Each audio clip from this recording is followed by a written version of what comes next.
అతి పరిశుద్ధుడా స్తుతి నైవేద్యము నీకే అర్పించి కీర్తింతును. నీవు నా పక్షమై నన్ను దీవించగా, నీవు నా తోడువై నన్ను నడిపించగా, జీవింతును నీ కోసమే ఆశ్రయమైన నా యేసయ్యా.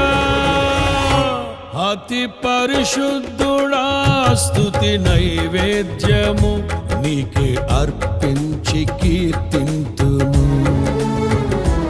అతి పరిశుద్ధుడా స్తుతి నైవేద్యము నీకే అర్పించి కీర్తింతును.